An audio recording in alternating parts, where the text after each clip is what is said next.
Good morning, students.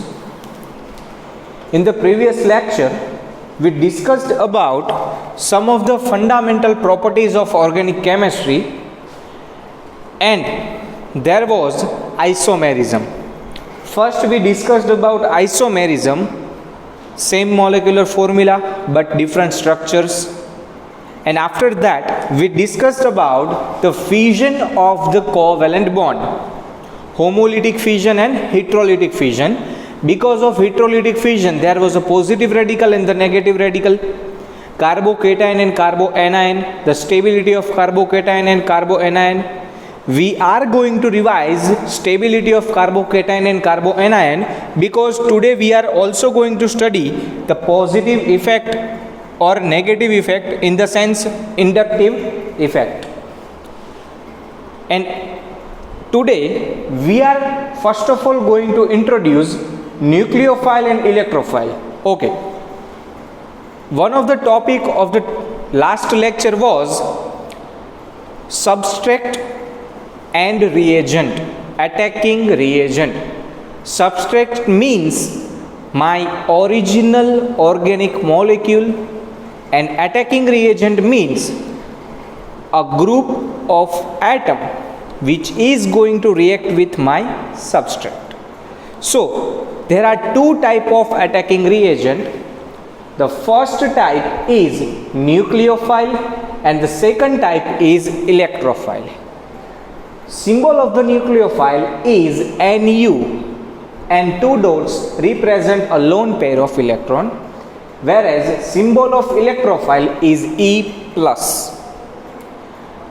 This topic has been given in the textbook as a text, a theory, but we are going to compare both of them and we are going to see what is the difference between nucleophile and electrophile, so we can understand it better. A very much first difference is nucleophile donates electron pair. Nucleophile donates electron pair, whereas electrophile take away electron pair. Nucleophile donates electron pair and electrophile accepts electron pair. In the sense, nucleophiles are nucleus seeking reagent. Nucleus means central atom of the substrate. Nucleophiles are nucleus seeking, nucleus which is positively charged or electron deficient. And electrophile are electron seeking, means they have attraction towards electron. Nucleophiles are mostly negatively charged. Some of them are neutral, but mostly nucleophiles are negatively charged, whereas most of the electrophiles are positively charged, but some of them are also neutral.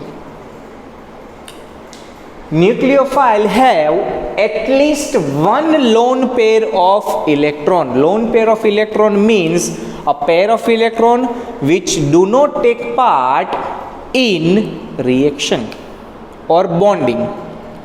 So nucleophile have at least one lone pair of electron, whereas electrophiles are deficient of electron. Nucleophile have at least one lone pair of electron, whereas electrophiles are having deficiency of electron. Okay, all of the nucleophiles are Lewis base and all of the electrophiles are Lewis acid. Okay, what is Lewis base? Lewis base means a base or a substance which is donating electron pair. A substance which is donating electron pair is known as a Lewis base, and a substance which is accepting electron pair is known as a Lewis acid. Electrophile accepts electron pair, that's why they are Lewis acid, and nucleophile donates electron pair. That's why they are Lewis base. Okay. Nucleophile attacks electron deficient part of the substrate. In the substring, if there is an electron deficient part, then nucleophiles are going to attack that part, and electrophiles are going to attack electron rich part. Means in the substrate, if some of the portion of the substrate have more electrons, then electrophile is going to combine itself or attack itself on the electron rich part. If our nucleophile reagent have carbon, then that carbon will be carbanion, and if our electrophile have a carbon, that carbon will be carbocation. I have written some of the example of the nucleophile and the electrophile. Okay, all of the halogens F minus, Cl minus, Br minus and I minus are nucleophile. Negatively charged halogen is nucleophile. OH minus, hydroxide is nucleophile. Cn minus, cyanide is negatively charged, then it is nucleophile. NH2, amine, if NH2 has a negative charge, it will be nucleophile. Tertiary carbon will be negatively charged, in the sense carbanion, then it will be nucleophile. Thiol, SH, likewise alcohol, OH, if there is a negative charge, it will be nucleophile. Alkoxide, OR, negatively charged, is also nucleophile. Some of the neutral nucleophiles are also there. First of them is ammonia. NH3 have lone pair of electron, that's why NH3 is a nucleophile. H2O has two lone pair of electron on the oxygen, that's why H2O is also nucleophile. Then alcohol compounds because of oxygen, ether compound because of oxygen, both of them are nucleophile. Then tertiary amine, secondary amine, primary amine. Okay, how can we identify the amine? If there is one alkyl group and two hydrogen, it will be primary amine.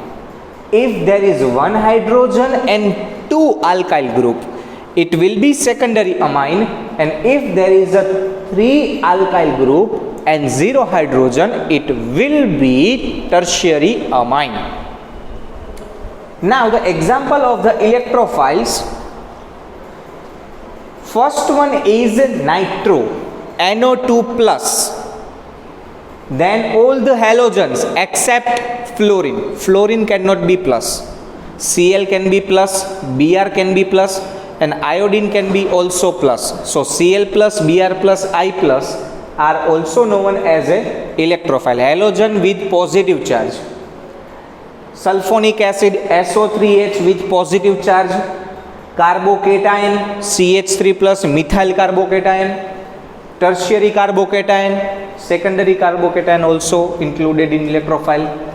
Then carbonyl carbocation, C double bond O, and that carbon will be plus, then it is carbocation. Then plus charged proton, in the sense hydrogen, H plus, and hydronium ion, H3O plus. Some of the neutral electrophile are also there, Lewis acids, AlCl3, BF3, BCl3, SO3, all of them are Lewis acid. That's why they are known as an electrophile also, because they have deficiency of electron on the central atom. So these two are the types of the reagent, attacking reagent, which is going to attack on our substrate. Now on the basis of these two, we are going to study in the 12th two type of the reaction. The first type will be electrophilic reaction and the second one will be nucleophilic reaction. Now fundamental property of any reaction mechanism, electron movement of organic reaction. How can we transfer electron from the bond, from the atom? That particular thing is most important in reaction mechanism. That's why our next topic will be electron movement in organic reaction. There are three types of electron movement mostly in the heterolytic fission. Three types of electron movements are there in heterolytic fission of covalent bond. The first one is pi bond to adjacent bond. In the sense, the electron of this bond will be transferred on the adjacent bond. So now here double bond will be there. First of all, there was double bond here, and after the transformation, the double bond is shifted on the adjacent side. So bond will be transferred on the adjacent side. So arrow must be drawn from one bond to the another bond. Now the second example, the second type, pi bond to the adjacent atom. Suppose this atom requires electron of the pi bond, then these electrons of this pi bond will be transferred on the Y. Y is our atom. So two dots will be on the Y in the product. So arrow from bond to the atom must be drawn. The third example is transformation of electron from atom to the adjacent bond. Suppose our atom has a lone pair of electron and our next bond is in the need of electron, then this lone pair of electron will be donated to the bond. So lone pair arrow to the bond must be drawn. So here will be double bond. One example is here. Okay. OH minus with lone pair of electron is attacking CH3Br. So oxygen is donating its electron to the carbon. Oxygen donating electron to the carbon. Simultaneously, carbon bromine bond electron will be transferred on the bromine. So two arrows must be drawn, one from oxygen to the carbon and another from carbon bromine bond to the bromine. So one bond is formed between CH3 and OH, that's why CH3OH is formed, and Br is taking electron, that's why Br with complete octet with negative charge is released. So this is electro transformation of heterolytic fission. In homolytic fission, we know that two half arrows are drawn on both of the pi because homolytic fission is there. So because of homolytic fission, free radical will form, methyl free radical and chlorine free radical. Half arrow must be drawn. Because of this electron displacement, how many type of effects are formed in covalent bond? So mainly there are two type of effects are formed in covalent bond. The first effect is permanent effect. Means these effects are going to stay in the molecule as long as molecule is undisturbed. Temporary effect means if anything comes near our molecule, this effect will be active. If our attacking reagent removed, then substrate will be again in its original position. So temporary effect and permanent effect. There are two permanent effects. One is inductive effect and the second one is resonance effect. We know that inductive effect is one of the reason for stability of carbocation and the stability of carboanion. And the resonance effect We will discuss more about resonance effect in the next lecture. Temporary effect. There is one temporary effect is known as an electromagnetic effect. Another name for electromagnetic effect is polarizability. Now let's start with inductive effect. What is inductive effect? Short form of the inductive effect is I effect. There are two type of inductive effect. One is negative inductive effect minus I effect, and another one is positive inductive effect plus I effect. First of all, let's discuss about inductive effect. What is inductive effect? If our substrate in our molecule, there is more electronegativity difference between two atoms. Suppose in this case we have chlorine attached to the carbon.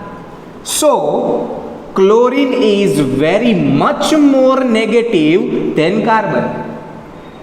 Electronegativity of chlorine is much more compared to the carbon. That's why the electron of the bond will be attracted towards the chlorine. Electron of this bond will be attracted towards the chlorine. The electron cloud will be on the chlorine. That's why chlorine will be partially negatively charged and carbon will be partially positively charged. That's why adjacent carbon will provide electron to the first carbon. So adjacent carbon will be also partially positive but less partially positive than the first one. If this is partially positive, its adjacent carbon will provide electron towards this carbon. So this will be also partially positive but less than this one.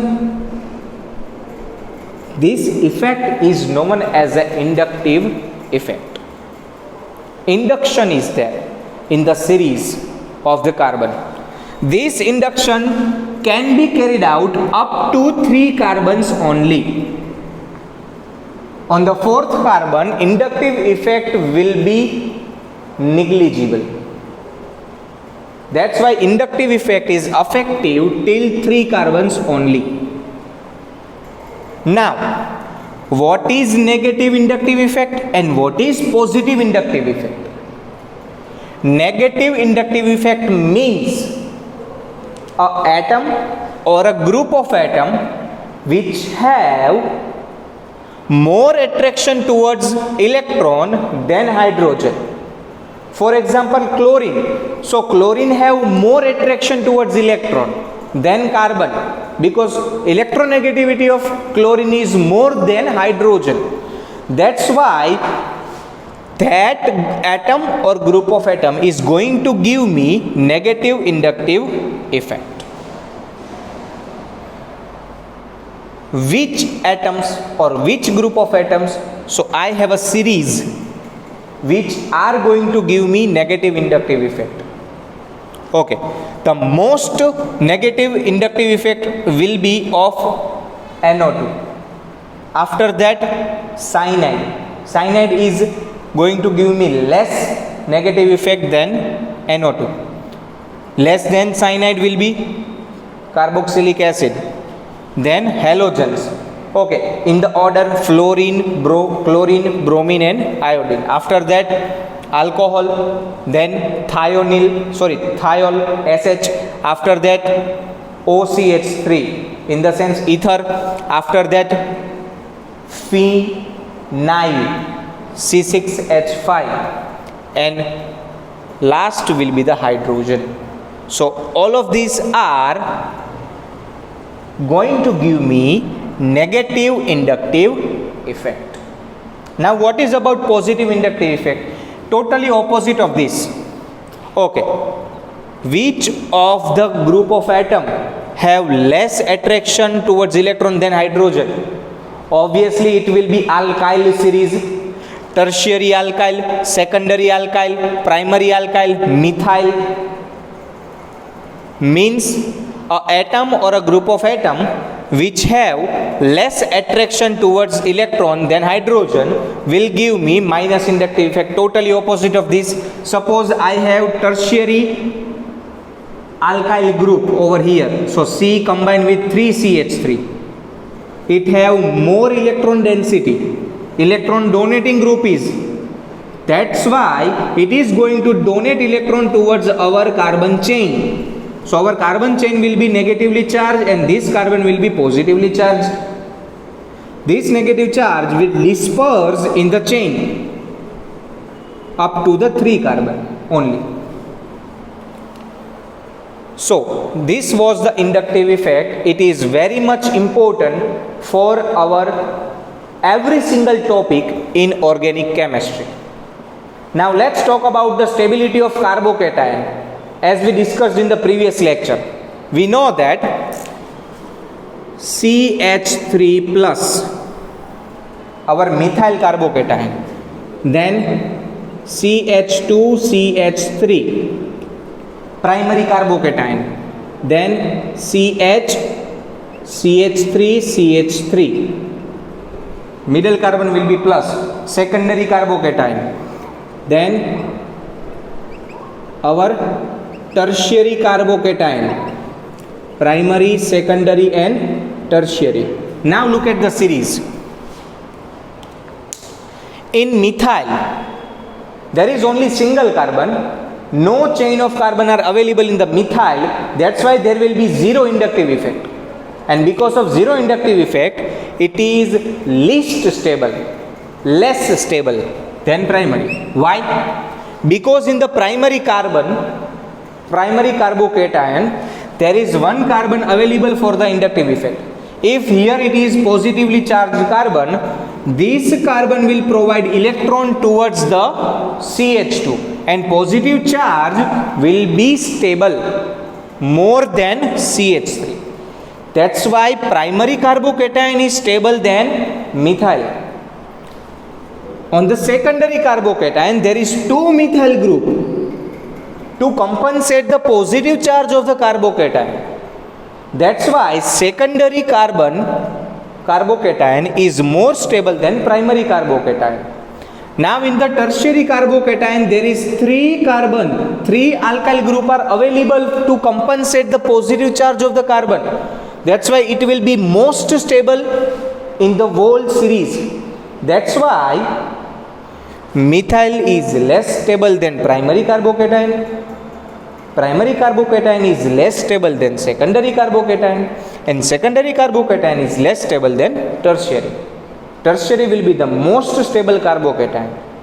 Now let's discuss about carboanion in the sense negative charge.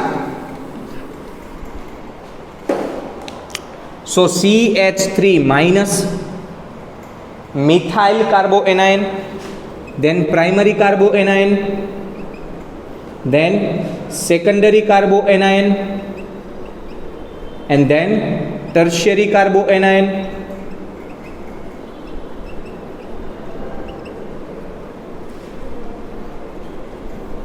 Methyl, primary, secondary and tertiary. What will happen? Okay, carbon is negatively charged, zero inductive effect will be there on the primary carboanion.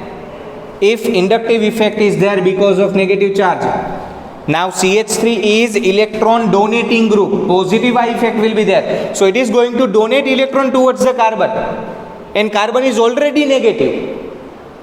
So because of that, negative charge will increase and stability will decrease. That's why methyl is more stable than primary carboanion. Here 2 methyl groups are there to donate electron. So there will be more electron on the carbon which is negatively charged. So it will be least stable than primary carbocation. And likewise tertiary carbocation will be least stable in the series. So this was the stability of carboanion because of inductive effect. Another reason is that hyperconjugation. We will study in the next lecture in the hyperconjugation, and we are again going to revise stability of carbocation and carboanion in hyperconjugation as well as free radical. Now let's talk about resonance effect. But before we talk about resonance effect, we have to know what is resonance. Before we start resonance effect, we have to know about resonance effect. What is resonance effect? And before we study resonance effect, we have to understand resonance structure. Okay, we all know what is benzene, C6H6. This is benzene, this is benzene, structure of the benzene. 6 carbon in the hexagonal shape, and every single carbon has one hydrogen. This is bonds only, that's why we do not have to write hydrogen. Okay, there are two possibilities to draw benzene. In the first possibility, double bonds are allotted 1, 2, 3, 4 and 5, 6 position. In the second possibility, we have allotted double bonds on the 2, 3, 4, 5 and 6, 1 position. Both of them are benzene, but none of them are correct structure of benzene. How can we say that this is not the correct structure? Okay, for that I am going to use electron spectrometer, and from electron spectrometer I am going to measure bond length of the carbon. Carbon-carbon bond length is going to be measured by spectrometer. After the spectrometer result, I come to know that in the benzene, carbon-carbon bond length is 139 pm. 139 pm is the bond length in benzene. Okay, now confusion arises between the scientists. What was the confusion? We know that in carbon-carbon single bond length will be 154 pm. In carbon-carbon single bond alkanes, bond length will be 154 pm, and in carbon-carbon double bond length will be 134 pm. But in the benzene, all 6 bond have 139 pm bond length, which is middle of single bond and double bond, which is average of single bond and double bond. Why it is happening? How it is happening? Because this structure is continuously changing into this structure, and second structure is continuously changing in the first structure. That's why scientists give one another structure for the benzene with the circle inside it. Circle means this pi electron is continuously moving between the 6 carbon. The pi electron cloud is continuously moving between the 6 electrons. That's why they are known as a delocalized pi electron of benzene. So there are two possible structures for benzene, and that's why these structures are known as a resonance structure. They are resonating between each other. Likewise, okay, more detail about these benzene structures will be there in the 13th chapter, hydrocarbon, where we are going to prove the structure of benzene. But right now let's take another example of the resonance structure. It is the compound nitromethane, CH3NO2. Okay, the structure of CH3NO2, carbon with 3 hydrogen and nitrogen, 1 double bonded oxygen and 1 single bonded oxygen. It is the structure of CH3NO2. But we can draw another structure where double bond is on the bottom oxygen and single bond is on the first oxygen. We can draw this also.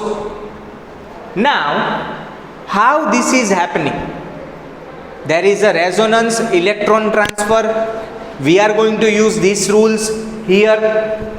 Okay, look at the nitrogen.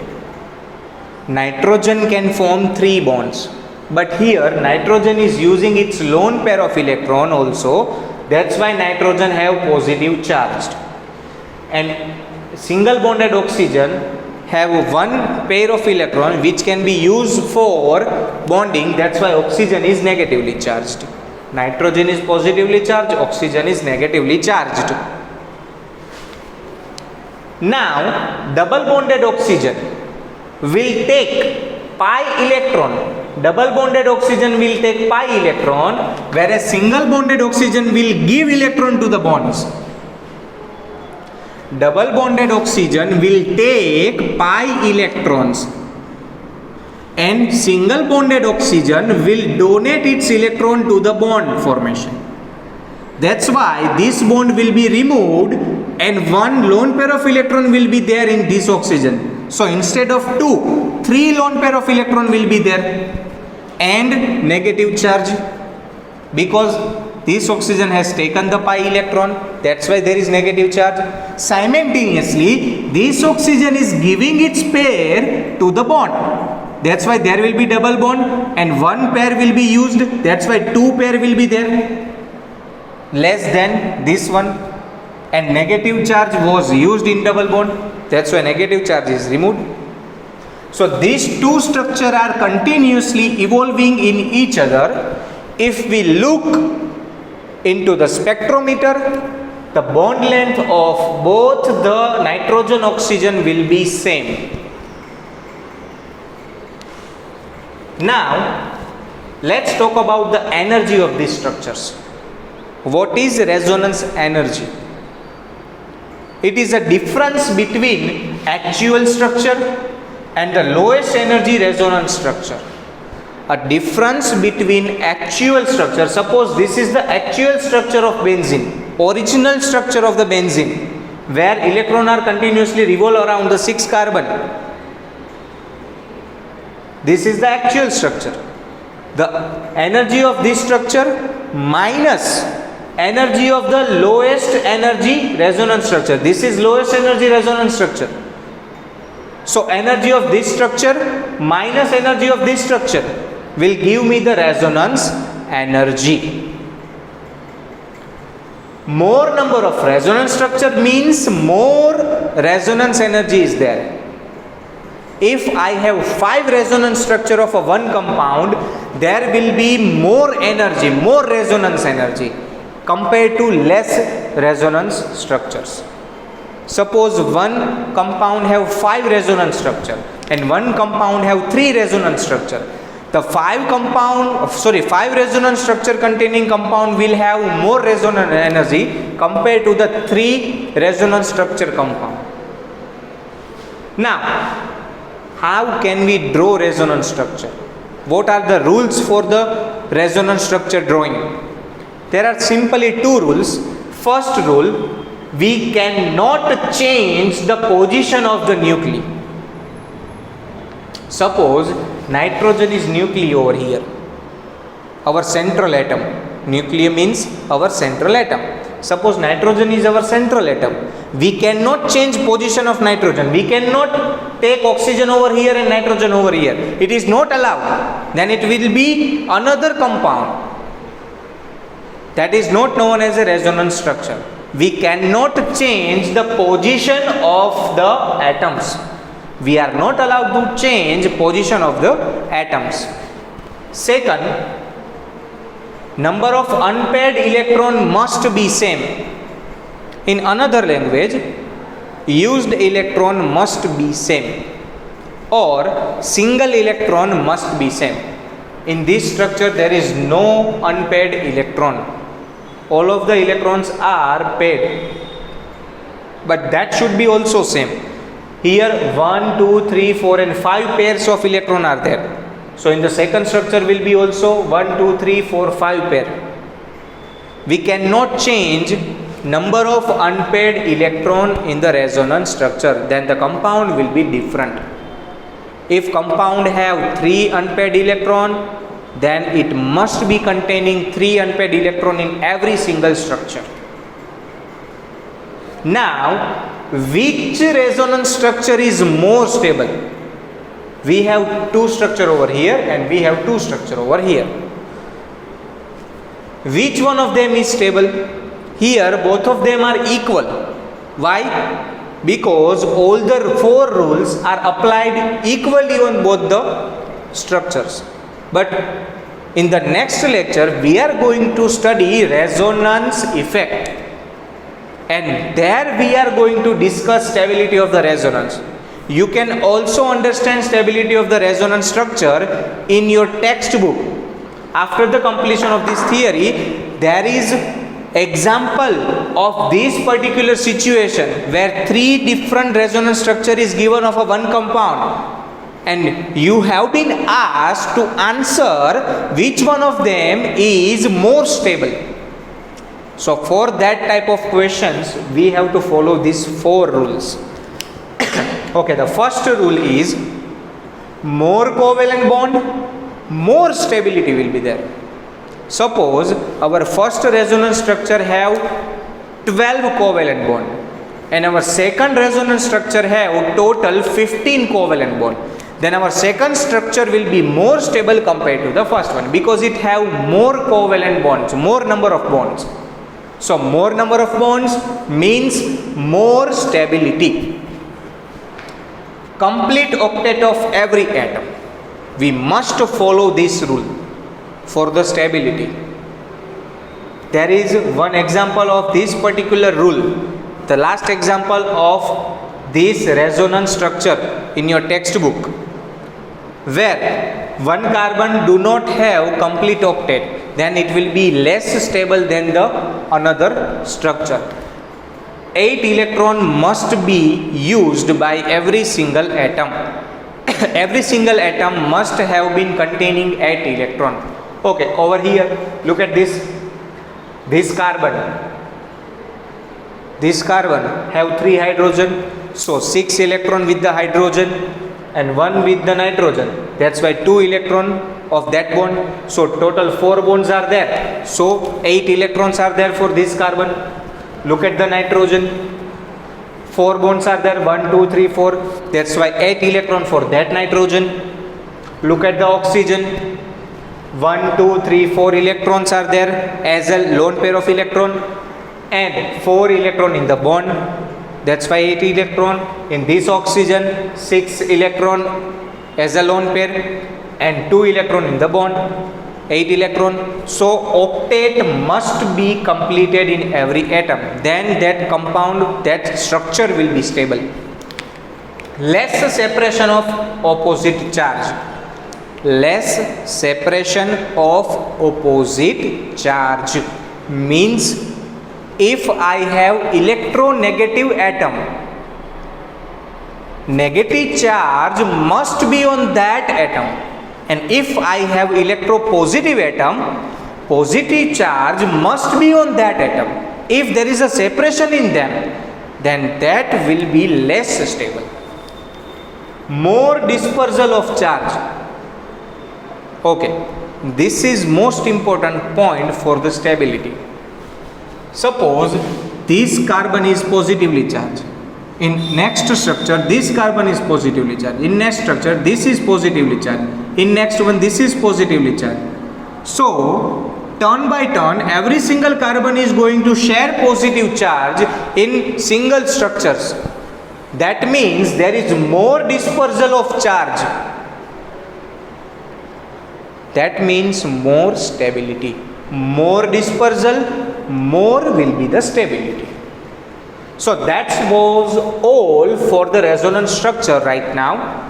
More information has been given in the chapter number 4 about the resonance structure, and more information is also given in the chapter number 13 for the resonance of the benzene. When we studied that particular chapter, we are going to understand what will be the resonance in more details. In the next lecture, we will continue with the resonance effect and electromagnetic effect. After that, we are going to study hyperconjugation, and again we are going to revise the stability of carbocation. So that's all for the today. Thank you so much.